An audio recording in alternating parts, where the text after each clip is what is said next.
The moment I stepped into the shareholder meeting, Rowan Pierce stopped speaking mid-sentence. The man who fired me yesterday, one day before this vote, went pale as if someone had pulled the floor out from under him. Marin, his voice cracked.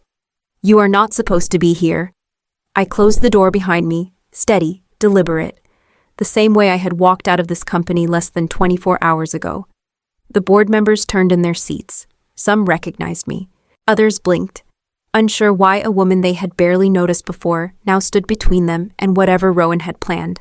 I walked to the long table, pulled out the chair at the far end, and set the folder down. The sound was quiet, but it carried. Rowan's eyes dropped to it, then darted back to me. Security told me you were removed from the building, he said, forcing a tight smile. This meeting is restricted to executive leadership and approved guests. I am here as what I have always been. I said, a voting shareholder. His breath caught. That is impossible. Your employment was terminated yesterday. You terminated my employment, I replied, keeping my voice low. Today you discover you never touched the one thing that matters. I slid the folder forward with my fingertips. The last 20% of the voting shares are right here. Silence spread across the room. Not the confused kind, but the kind that falls when people realize the story they were told is no longer the truth. Rowan froze. Even the projector hum seemed to fade. A board member cleared his throat. Miss Hollis, are you asserting active shareholder authority? I am, I said. And I will be speaking today. Rowan took a step toward me, whispering through clenched teeth. Marin, you need to leave before this becomes a problem. It already became a problem, I answered. You just did not expect it to walk back in through the front door. The board chair signaled for me to take my seat. Rowan remained standing, stunned, the color draining from his face as the meeting shifted away from his control and toward mine. And that was how the morning began, the morning he finally understood what he had tried to bury. Rowan called me into his office early that morning, his tone coated in something sugary and false. He gestured toward the chair across from him as if we were about to discuss weekend plans rather than my career. Marin, thank you for coming in, he said, folding his hands. This is difficult, but we are entering a phase of strategic downsizing. I stared at him. Downsizing. You approved 3 new hires last week. He gave a breathy laugh. Market conditions shift quickly. We have to stay nimble. Nimble enough to remove the person who built every financial model you present to the board. I kept my voice steady, though anger pressed against my ribs. This is not personal, he whispered. It is structural alignment. Rowan, just say what you mean. He tapped a document on his desk. Your employment with the company ends today. No severance, immediate exit. He slid the paper toward me with 2 fingers, as though touching it too long might burn him. I did not reach for it. The shareholder meeting is tomorrow. That has nothing to do with this decision, he said quickly, too quickly. Security will escort you out to collect your belongings. A knock on the door confirmed it. 2 guards waiting. I stood slowly. 7 years of work. 7 years of carrying every quarter through audits, crises, mergers. And this is how you send me out. Rowan looked past me, toward the window. Transitions are never comfortable. As the guards led me down the hallway, co-workers glanced up from their desks, unsure where to look. I did not break stride. When the elevator doors closed, the tightness in my chest finally gave way. Outside, rain blurred the edges of the city. I held my box of things against my side and breathed in the cold air. The betrayal was not being fired. It was the timing. Rowan needed me quiet before tomorrow. What he feared was already in my hands. 2 days before Rowan fired me, I was in my office reviewing the quarterly reports for the shareholder meeting. The numbers looked clean at first glance. Too clean. I circled a revenue spike. It did not match our actual sales pipeline. Then I traced a line of expenses supposedly paid to a vendor I had never heard of. I walked into Rowan's office with the pages in hand. These figures are off, I said, placing them on his desk. Revenue is inflated by nearly $2 million, and liabilities have been pushed into vendors that do not exist. Rowan barely looked at them. They are not off, they are optimized. Optimized for what accuracy matters. He straightened in his chair. Marin, you have always been good with details, but sometimes you get attached to them. Present these numbers as written. That is not the truth. I said, we are preparing for a major vote. Focus on alignment, not disruption. His tone was final, dismissive. This conversation is over. I left his office with the pages still lying on his desk, untouched. That afternoon, as I returned to my floor, a junior accountant named Miles caught up to me near the copy room. He looked around nervously before speaking. "Miss Hollis," he whispered, "I need to give you something." He slipped a small drive into my palm. "These are the original ledgers. Rowan had us edit them." I closed my hand around the drive. "Why are you bringing this to me?" "Because it felt wrong," he said. "And because he told us to delete the originals." I kept one copy. I nodded once. "You did the right thing." Back in my office, I plugged in the drive. Every discrepancy I had seen in the printed reports appeared again, but this time without the polished edits. Hidden debt, fake vendors, artificial revenue. The pattern was undeniable. Rowan was preparing a lie for the shareholders, and I had just seen the first layer of it. The day before Rowan fired me, I returned to the finance floor after a meeting and stopped when I heard voices behind the glass wall of the operations office. Rowan's tone was sharp, stripped of the polished charm he usually carried. "She knows too much," he said. "Or remove her now. We cannot risk her speaking tomorrow." The head of operations, Dana Willis, lowered her voice. "Are you certain Marin has handled every audit for years?" "That is exactly why," Rowan snapped. "She is the only one who can expose the discrepancies. Get it done today." My pulse tightened. I stepped back before either of them noticed me. The realization hit with brutal clarity. This was not restructuring, not downsizing. It was a preemptive strike. He wanted to cut me out before the shareholder meeting. I went straight to my office. My hands shook as I opened my bottom drawer and pulled out the folder of unaltered financials, the ledgers from Miles, the original contracts, the discrepancies I had annotated. Everything Rowan wanted buried sat in my lap. A soft knock came at my door. It was Dana. She avoided my eyes. "Rowan wants to see you at 8 tomorrow morning." I closed the drawer. Then I suppose I should start packing. She hesitated. "Marin." You do not need to explain," I said. "You are doing what he ordered." Dana swallowed hard and left without another word. I packed only what mattered: a framed photo of my father, my notebook, and the folder. Everything else could stay. As I zipped my bag, the anger inside me settled into something colder, steadier. Rowan believed he could write me out of the story. He had no idea how much of the story I had written myself, and he had no idea what leverage still belonged to me. That night, after packing my office and carrying the folder home, I sat at my kitchen table and pulled out a stack of old documents. They were nothing more than faded agreements and emails from years ago. But as I spread them out, the pieces began fitting together in a way I had never fully acknowledged. Back when the company was still climbing out of debt, a few early employees approached me privately. One needed help paying medical bills for his daughter. Another was moving across the country. They sold me their tiny equity pieces for a few $1,000s each, grateful someone they trusted could take them. Others did not want to sell but asked me to act as their voting voice, signing informal proxy agreements because they never planned to attend shareholder meetings themselves. At the time, I thought of it as helping people who had helped me, nothing more. I called one of them that night, an old operations analyst named Tessa. "Marin," she said, surprised. "It has been years. I need to confirm something," I said gently. "The proxy agreement you signed with me, is it still in place?" "Yes," she answered without hesitation. "You always made the right calls. I never revoked it." After we hung up, I checked another agreement, then another. Some were held through trusts I had created when the company restructured, paperwork Rowan never bothered to reread. Others were tucked under outdated employee bundles that still recognized me as the voting custodian. By the time I finished tallying, the truth hit with a weight that pushed me back in my chair. In 7 years, without intending to, I had accumulated 20% of the voting power, enough to speak, enough to demand an inquiry, enough to trigger a leadership removal if necessary. The folder on the table was no longer just evidence. It was a weapon Rowan never knew I carried.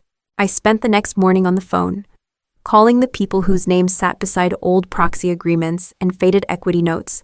Most picked up immediately. Some had left the company years ago, but every one of them remembered the long nights, the broken printers, the impossible deadlines we had survived together. "Of course you still have my vote," Leah said. "You were the only one who ever fought for us."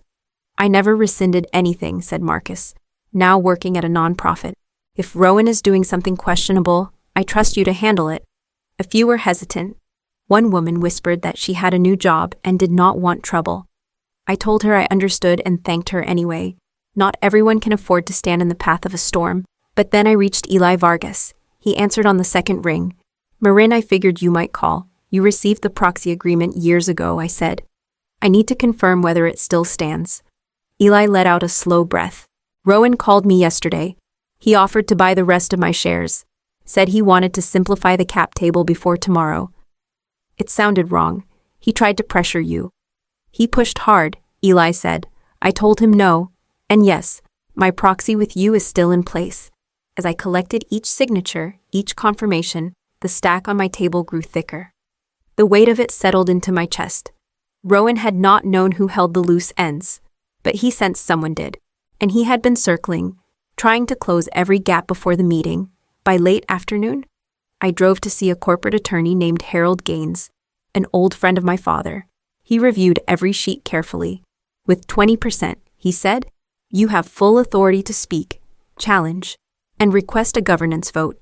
This is solid, I nodded, feeling my pulse steady. Then I know what I have to do. Marin, he said quietly. Once you walk into that room, there is no turning back. I knew that. I also knew I was already past the point of retreat. The morning of the shareholder meeting, I arrived at the downtown Seattle conference venue, just as security finished setting up the check-in table. 2 guards stepped forward the moment they saw me. One lifted a hand. Miss Hollis, your name is not on the entry list. We were instructed. A third guard approached, lowering his voice. The order came directly from Mr. Pierce. You are no longer employed here. We cannot let you inside. Rowan had moved faster than I expected.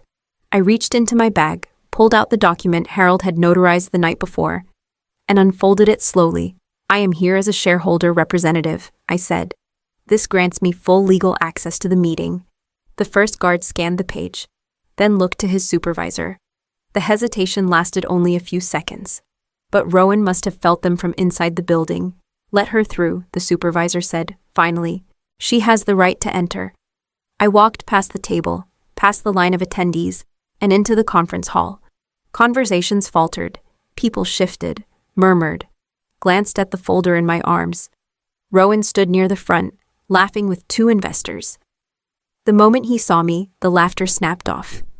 His smile stayed frozen in place, stretched too thin, as if he hoped I might vanish if he blinked long enough.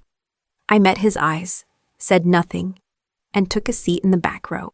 The folder rested on my lap, warm from the walk, heavier with every heartbeat. Around me, the room settled into uneasy quiet.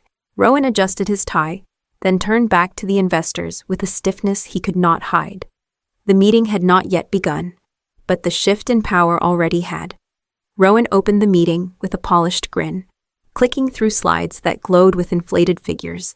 We are experiencing unprecedented growth, he said. Revenue has surged. Operational costs have stabilized. This is our strongest year yet.